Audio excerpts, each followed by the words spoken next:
صحیح بات یہ ہے کہ عقیقہ الگ ہے اور قربانی الگ ہے.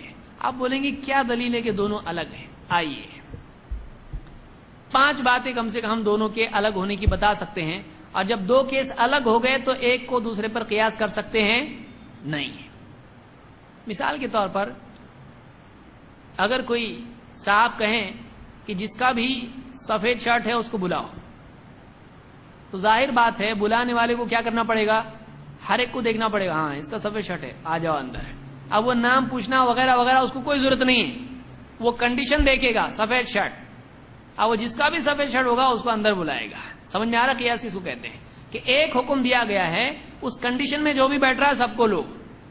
لیکن اگر کوئی نیلا شرٹ پہن کے آ گیا تو اب بولے گا شرٹ تو ہے نا، سفید شرٹ. 2 باتیں تھی، سفید اور شرٹ. تو شرٹ ہے تو شرٹ والے کو لے سکتا ہے؟ نہیں. ساری شرطیں پوری ہونی چاہیے. سمجھ میں آ رہی؟ بہت آسان کر کے سمجھانے کی کوشش کر رہا ہوں، اصول الفقہ میں آتا ہے، کسی اور درس میں ہم اس کو تفصیل سے دیکھیں گے. تو کیا یہاں پر دونوں سیم ہیں یا الگ الگ ہیں؟ عقیقہ اور قربانی سیم ہیں یا الگ ہے؟ آئیے دیکھتے ہیں. پہلا فرق دونوں میں کیا ہے، عقیقے میں اور قربانی میں؟ عقیقہ زندگی میں ایک بار ہے یا ہر سال؟ عقیقہ زندگی میں ایک بار ہے لیکن قربانی ہر سال ہے. تو دونوں کا معاملہ کیا ہے؟ الگ الگ ہے کہ یہ ہر سال کیا جاتا ہے، قربانی ہر سال کی جاتی ہے. اور عقیقہ تو اگر دونوں سیم ہیں، عقیقہ کا حکم قربانی ہی کا ہے، تو آپ کو ہر سال کیا کرنا پڑے گا؟ عقیقہ. نانا کا عقیقہ، دادا کا عقیقہ ہر سال آ رہا. اور لوگ کتنے عقیقہ کرتے ہیں؟ عقیقہ قربانی کی طرح ہے، تو ہر سال عقیقہ کرنا چاہیے کیونکہ قربانی کیا ہے؟ ہر سال ہے. تو یہ فرق ہے کہ عقیقہ ایک بار ہے اور قربانی ہر سال ہے.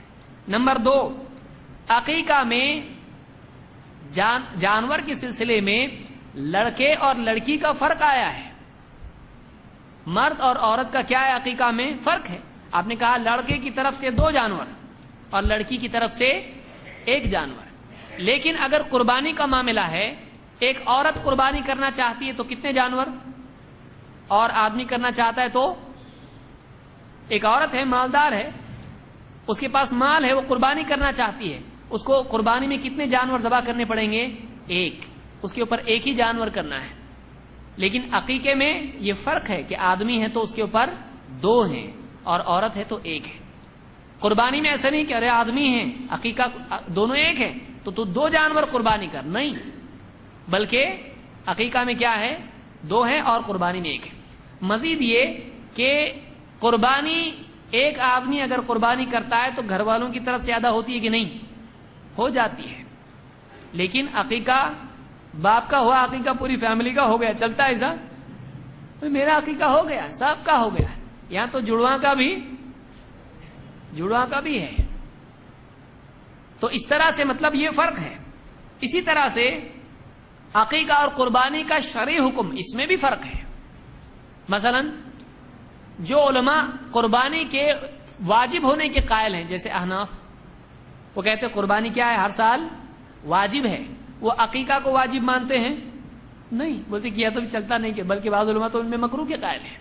تو اس میں حکم کا ہی فرق ہے، ایک کمپلسری ایک کمپلسری نہیں ہے. تو دونوں کو ایک جیسا کر رہے ہیں، دونوں کو ایک جیسا کر سکتے ہیں؟ نہیں.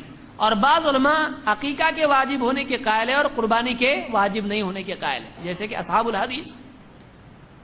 اور بعض اس میں بھی فرق ہے علماء میں. ابو بکر صدیق رضی اللہ تعالیٰ سے آتا ہے کہ وہ نہیں کرتے تھے بعض اوقات قربانی.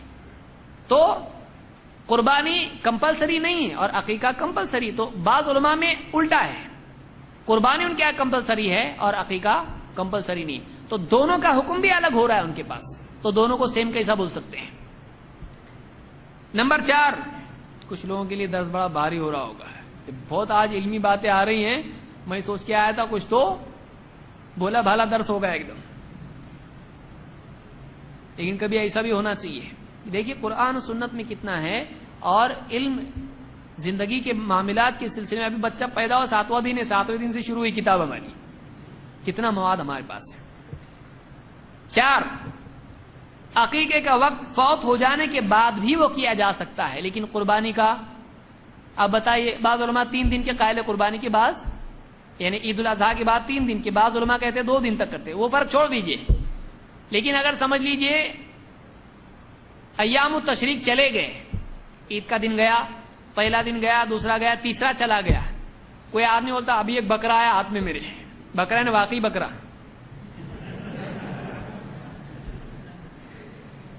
تمثیلی نہیں، اصل کا بکرا، سینگ والا بکرا آیا۔ اب وہ قربانی کے دن گزر جانے کے بعد ایک ہفتہ چلا گیا، اب قربانی کر سکتا ہے؟ نہیں، دن چلے گئے، لیکن عقیقہ کر سکتا ہے۔ فرق ہے، عقیقہ بعد میں بھی کر سکتا ہے، لیکن قربانی اس کے دن نکل جانے کے بعد وہ کوئی کرے تو ہوگی قربانی نہیں، لیکن عقیقہ کرے تو ہوگا عقیقہ، دونوں میں فرق ہے۔ اسی طرح سے بعض علماء مثلا احناف کے نزدیک قربانی کے لیے نصاب ضروری ہے۔ حنفی علماء کیا کہتے ہیں کہ زکوٰۃ اتنی نکلتی ہو، صاحب نصاب ہو تو اس پر قربانی ہے کہ نہیں ہے؟ بہت سارے لوگ وہیں سے آئے نا، تو پہلے علماء یہی کہتے ہیں، حنفی علماء، کہ جو زکوٰۃ والا ہے وہ قربانی والا ہے، جس پہ زکوٰۃ نہیں ہے اس پہ قربانی بھی نہیں ہے، حنفی علماء یہ کہتے ہیں۔ لیکن عقیقے میں دیکھا جائے گا کہ صاحب نصاب ہے، تو عقیقے کے لیے صاحب نصاب کی کوئی شرط نہیں ہے، نہ حدیث میں آئی نہ علماء اس کے قائل ہیں، تو عقیقہ الگ ہے اور قربانی الگ ہے۔ تو یہ 5 فرق تو کم سے کم ہیں کہ عقیقے کے لیے کچھ اور شرائط ہیں، قربانی کے لیے کچھ اور شرائط ہیں، تو عقیقہ اور قربانی کو زبردستی گلے ملانا، وہ نہیں بول رہے ہم لوگ الگ ہیں تو بھی زبردستی آدمی دونوں کو ایک کر دے تو یہ غلطی ہے، یہ علمی غلطی ہے، یہ صحیح نہیں۔ اس لیے راجح قول اس میں یہی ہے کہ عقیقہ الگ ہے، قربانی الگ ہے، دونوں الگ الگ ہے۔ اس لیے عقیقے میں حصے چلیں گے، 3-4 بچے ایک ہی جانور میں کھپا دیے نہیں چلے گا۔ کچھ لوگ آتے ہیں بولتے میرے 4-5 بچے ہیں ان کا عقیقہ نہیں ہوا ہے، سب کے لیے ایک بڑا جانور لے لو، سب کا عقیقہ ایک ہی اس میں۔ ابن قیم کہتے ہیں یہ صحیح نہیں ہے، اس لیے کہ اس کو آزاد کرنے کے لیے بچے کے لیے ایک مستقل اس کی طرف سے دم ضروری ہے، اس کی طرف سے ایک مستقل جانور ضروری ہے۔ حصے یعنی ان سب کی طرف سے ایک ایسا نہیں چلے گا، ہر ایک کے لیے مستقل ضروری ہے، تو حصے اس میں نہیں چلتے اور شروط وغیرہ اس طرح کی اس میں نہیں ہیں۔